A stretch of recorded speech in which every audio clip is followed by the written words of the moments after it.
One common misconception that I have observed is the belief that aging naturally means decline. Many participants say that weakness comes with age, or high blood pressure and diabetes are normal after 60s. I believe although aging happens to everyone, the decline does not have to. There is a difference between lifespan, that is how long you live, and health span, that is how long you remain healthy and functional.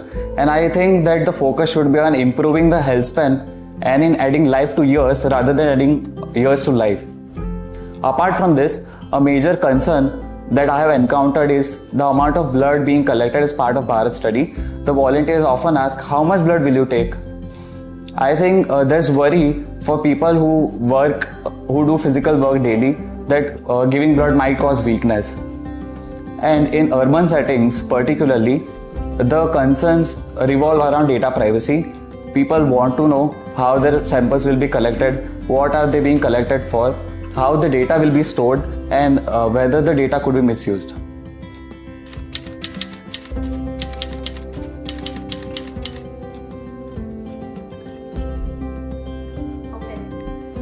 So a very interesting thing that I've noticed is that urban people have like a more research curious approach to health. So they will ask us about what we are looking for, what markers we are checking for, and when will the results of the study come out. Whereas the rural people have a more practical, real-time approach. They will ask us, when will we get our reports? Do you think our reports will be okay?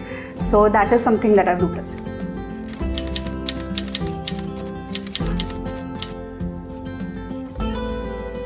One interaction that changed how I think about aging in India happened during a sampling visit in a rural site. So we met a volunteer. He was in mid-70s and he insisted that he is not old, because in his words, aging is only when you stop being useful. He said that he worked daily in the fields every day, and this is when my perspective changed. So aging for me changed to the fact that it is not only just about numbers. It's about resilience, independence, and not just disease risk.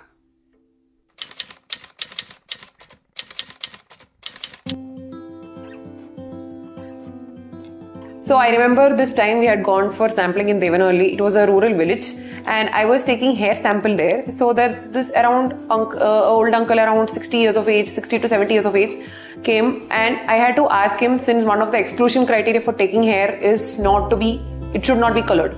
So I had asked him if he has colored his hair, and he said yes, I have colored. So I had to tell him, sorry, I cannot take your sample, you can go ahead. He felt really bad and he was like, there is nothing else in it, it is just dye. So I said, it's fine, it's okay, we cannot take your sample. And then he shyly goes behind and tells me that his wife wants him to look young and that's why he colored his hair. It was very wholesome, and I could see his wife was standing just beside him and laughing. It was very, very cute, and he was like, I don't want to look, I'm not doing it for fashion or anything, I'm just doing this for my wife so that I look young in front of her the whole time. So yeah.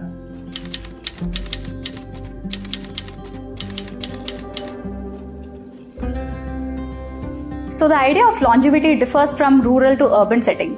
So basically what I have found out is, in case of urban setting, people mostly know what longevity is. They are looking after their health, they know how to lead a healthy lifestyle, they are researching on that, they are proactive about the longevity idea itself. And then they are looking for the wellness trends, everything other related to that. But in case of rural setting, people don't know what longevity is, that term. They are curious, what does it mean even? What is aging? What does it relate to us? And then what they are mostly concerned is, you are taking our samples, okay fine, am I healthy? Am I prone to any kind of diseases? That's what they are concerned of. And they go to doctor and then they are asking if I have any problem. That's the only case. They are not even concerned about the longevity.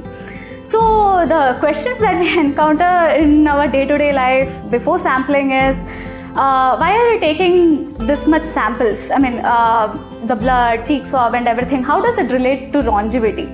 And the results basically. So if you are taking this many samples, we need the results of all the tests that you are doing. So will we get that? And will it be shared to anyone else? Will our identity be revealed or something like that? So that are the questions that we usually get.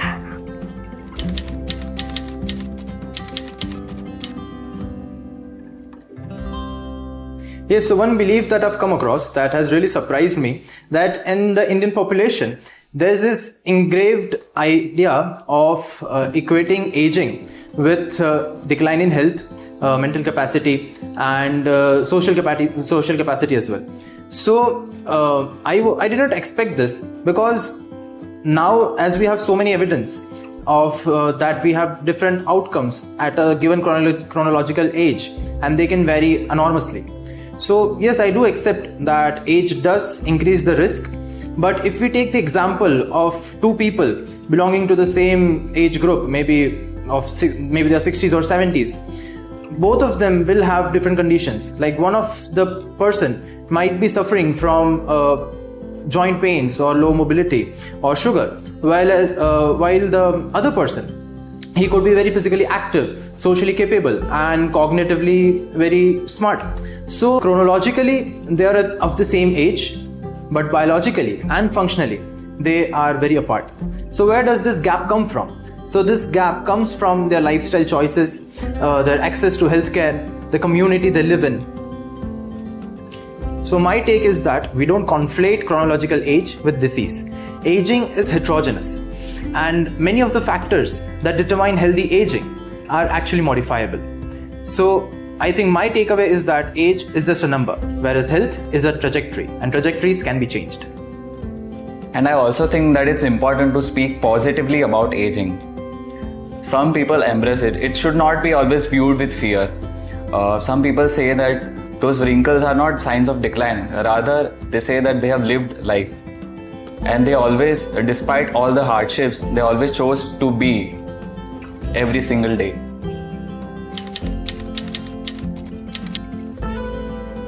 So I try to get 6 to 7 hours of sleep, plus I try to avoid junk as much as possible. Yeah, that's it. So my one personal longevity hack is that I tend to track my macros and micros that I consume in a day. So I think that is good, because keeping a track of how much protein you have, how much carbs you have is actually good, because as it is in India, people have a very carb-rich diet, and that has been the reason why we have so many diabetic patients over here. So I think that is there, yes, tracking my macros and micros.